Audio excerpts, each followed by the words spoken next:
వందే మాత్రం. నేను మీ journalist Navatha. Welcome to our political. Bharat Bangladesh దేశాల మధ్య దశాబ్దాలుగా కాదు శతాబ్దాలుగా విడదీయరాని బంధం ఉంది. అయితే ఇటీవల కాలంలో బంగ్లాదేశ్ లో చోటు చేసుకున్న రాజకీయ మార్పులు, సరిహద్దుల్లో పెరుగుతున్న ఉద్రిక్తతలు ఇరు దేశాల సంబంధాలను ఒక కొత్త మలుపు తిప్పాయి. షేక్ హసీనా పాలన ముగిసిన తర్వాత బంగ్లాదేశ్ లో కొత్త నాయకత్వం వచ్చింది. ఈ కొత్త ప్రభుత్వం తమ విదేశాంగ విధానాన్ని మార్చే ప్రయత్నం చేస్తుంది. ఒకప్పుడు ఢిల్లీ ఢాకాల మధ్య ఉన్న అత్యంత బలమైన వ్యూహాత్మక భాగస్వామిని కాపాడుకుంటారా లేదా చైనా వైపు మొగ్గు చూపుతారా అనే ఆందోళనలు ఇప్పుడు మొదలయ్యాయి. ఇటీవల జరిగిన ఒక చిన్న సంఘటన ఇరు దేశాల మధ్య ఉన్న దౌత్యపరమైన సున్నితత్వాన్ని బయటపెట్టింది. బంగ్లాదేశ్ ప్రధాని సలహాదారు జుహీదుర్ రహమాన్ భారతదేశానికి వచ్చినప్పుడు ఢిల్లీ విమానాశ్రయంలో ఇమిగ్రేషన్ అధికారులు భద్రతా కారణాల దృష్ట్యా ఆయనను కొన్ని గంటల పాటు నిలిపివేశారు. దీనిపై బంగ్లాదేశ్ ప్రభుత్వం తీవ్ర నిరసన వ్యక్తం చేసింది. భారత్ దీనిని కేవలం తమ భద్రతా దళాల సాధారణ విధి నిర్వహణగా భావిస్తే, బంగ్లాదేశ్ మాత్రం దీనిని తమ దేశానికి జరిగిన అవమానంగా చూసింది. ప్రస్తుతం బంగ్లాదేశ్ 3 ప్రధాన సమస్యల మధ్య నలిగిపోతుంది. మొదటిది తమ దేశంలో ఉన్న అంతర్గత రాజకీయ అస్థిరత, రెండవది ఆర్థిక వృద్ధిని కాపాడుకోవడం, మూడోది భారత్ మరియు చైనా దేశాల మధ్య సమతుల్యతను సాధించడం. షేక్ హసీనా ప్రభుత్వ కాలంలో భారత్ కి అనుకూలమైన నిర్ణయాలు చాలా జరిగాయి. సరిహద్దుల్లో ఉగ్రవాదాన్ని అణిచివేయడం, భారతదేశ ఈశాన్య రాష్ట్రాలకు రవాణా సౌకర్యాలు కల్పించడం, విద్యుత్ సరఫరా ఒప్పందాలు వంటివి ఇందులో ముఖ్యమైనవి. కానీ ప్రస్తుత కొత్త ప్రభుత్వం తమ దేశంలో జాతీయవాద భావాలను పెంచుతూ భారత్ పై ఆధారపడటాన్ని తగ్గించుకోవాలని చూస్తుంది.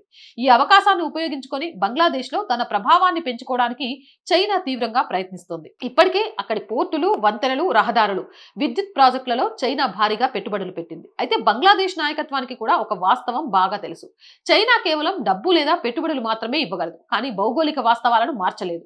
బంగ్లాదేశ్ కు చైనా కంటే భారత్ ఎందుకు శాశ్వతమైన మెరుగైన భాగస్వామి అనడానికి కొన్ని బలమైన కారణాలు కూడా ఉన్నాయి. మొదటిది బంగ్లాదేశ్ ఆర్థిక వ్యవస్థ. ముఖ్యంగా అక్కడి వస్త్ర పరిశ్రమ ప్రాంతీయ సరఫరా కోసం భారత్ పైనే ఆధారపడి ఉంది. రెండోది బంగ్లాదేశ్ ఇంధన అవసరాలలో భారత్ కీలకమైనది. మూడోది చైనాతో పోలిస్తే భారత్ తో బంగ్లాదేశ్ కి ఉన్న మానవ సంబంధాలు చాలా ఎక్కువ. నిత్యం లక్షలాది మంది విద్యార్థులు, రోగులు, వ్యాపారస్తులు ఇరు దేశాల మధ్య ప్రయాణిస్తూ ఉంటారు. ఇలాంటి ప్రజా సంబంధాలను చైనా ఎప్పటికీ నిర్మించలేదు. అన్నిటికంటే ముఖ్యంగా వరదలు వంటి ప్రకృతి వైపరీత్యాలు లేదా ఆర్థిక సంక్షోభాలు వచ్చినప్పుడు పొరుగున ఉన్న భారత్ వెంటనే స్పందిస్తుంది. చైనా ఒక వ్యాపారిలా పెట్టుబడి పెట్టగలదు, కానీ ఆపదలో ఆదుకునే పొరుగువాడిలా ఉండలేదు. మరోవైపు ఇరు దేశాల మధ్య ఉన్న 4096 కిలోమీటర్ల పొడవైన సరిహద్దు ఇప్పుడు ఒక పెద్ద సవాలుగా మారింది.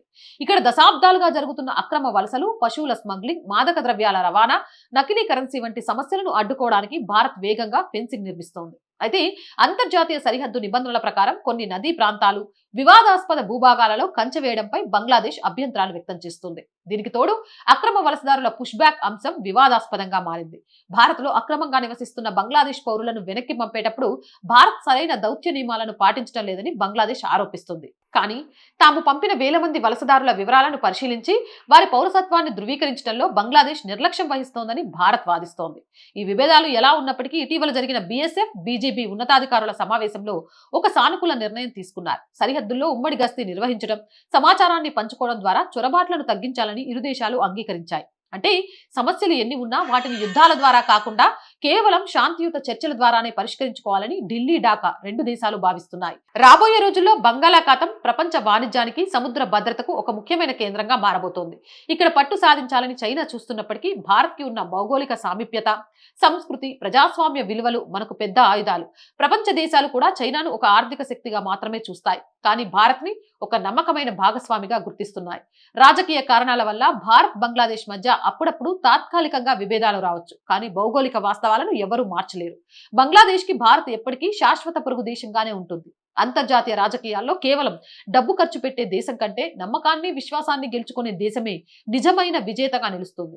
ఆ నమ్మకమే రాబోయే కాలంలో భారత్ బంగ్లాదేశ్ బంధాన్ని మరింత బలోపేతం చేస్తుంది. అవునంటారా, కాదంటారా? మీ అభిప్రాయం కామెంట్ చేయండి. జై హింద్, జై భారత్. అండ్ మోర్ వీడియోస్ కోసం R group of channels, R voice, R political, R Samskriti channels ని వెంటనే సబ్స్క్రైబ్ చేయండి. కంటెంట్ బాగుంది అనిపిస్తే లైక్ చేయండి, షేర్ చేయండి, మీ అభిప్రాయాన్ని కామెంట్ చేయండి. అండ్ ఆర్థికంగా ఆర్ వాయిస్ కి మీ అందరి చేయుత చాలా చాలా అవసరం. ఆర్థికంగా సపోర్ట్ చేయాలంటే స్క్రీన్ మీద గూగుల్ పే, ఫోన్ పేతో పాటు అకౌంట్ డీటెయిల్స్ ఇచ్చాను. మీకు తోచిన సహాయాన్ని అందించండి.